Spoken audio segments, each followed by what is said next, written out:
Direct, Romain, on a rompu tous les seuils d'alerte sur les grands indices. Signal inquiétant selon vous? Bonjour, oui effectivement les seuils d'alerte de court terme ont été rompus sur la plupart des grands indices mondiaux.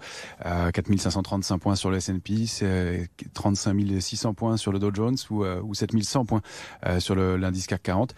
Et effectivement, et pour l'instant un marché qui était attendu en légère baisse pour l'instant. Alors tout ça reste assez canalisé, mais dans un contexte d'échéance des marchés dérivés qui entame une nouvelle échéance. On entame l'échéance du mois de février maintenant, avec donc un petit peu de pression baissière, d'autant plus que la semaine va être chargée au niveau macro et microéconomique.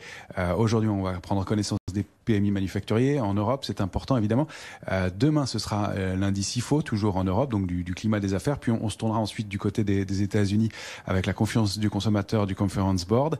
Le rendez-vous important de la semaine, c'est mercredi, la conférence de presse qui suivra la réunion de la Fed pour en savoir un peu plus quant à l'évolution de la politique monétaire, la politique de soutien, et si effectivement elle est moins accommodante que comme l'indiquaient les dernières minutes, ce qui avait déclenché un petit mouvement de baisse sur les marchés, et le début d'une séquence de baisse sur les marchés. Ensuite, ce sera jeudi le PIB américain et puis les commandes de biens durables qui suivront. Et puis du côté microéconomique, on arrive dans le cœur de la saison des résultats aux États-Unis avec aujourd'hui IBM, demain Microsoft, Johnson & Johnson. Mercredi, ce sera Tesla, Intel et Boeing. Et puis jeudi, Apple et Visa notamment. Vendredi, ce sera Chevron. En France, ça débute tout doucement avec Trigano aujourd'hui. Soitec, ce sera mercredi, qui a été chahuté récemment. Et puis les grosses publications pour la France, ce sera LVMH et STM jeudi. Et puis Sartorius, Tedim aussi. Donc, une semaine importante, probablement dense, avec pour l'instant, effectivement, donc des niveaux d'alerte rompus sous 7100 points sur l'indice parisien. On évolue en baisse de 0,60% pour l'instant à Paris sur le futur CAC 40, aux alentours donc de 7020 points. On préserve pour l'instant un support important à 7010.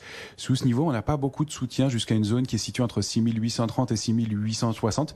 Le risque en dessous de ces niveaux-là, c'est d'aller valider une figure de retournement baissière qui a été entamée il y a une quinzaine de jours, avec un niveau cible qui se situe autour de 6600 points.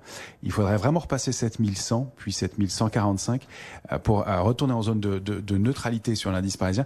La dynamique haussière, on est loin de la réactiver, ce serait au-delà de 7240 points. Merci Romain Dobry d'avoir été avec nous ce matin.